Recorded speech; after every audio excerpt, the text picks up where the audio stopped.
Partner Portal Dashboard Overview.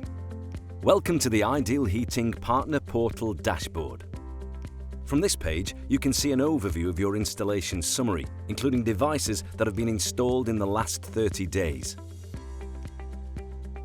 You can also see the number of devices that are overdue a service or that have a service due in either the next 30 days or 60 days.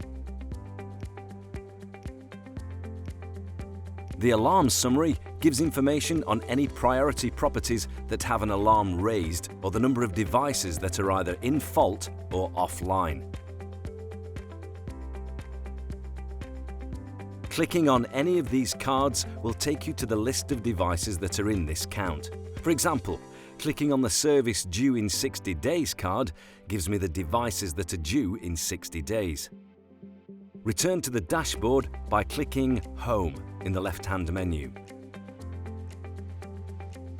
The dashboard also has a summary of the recently added devices and any recently raised alarms.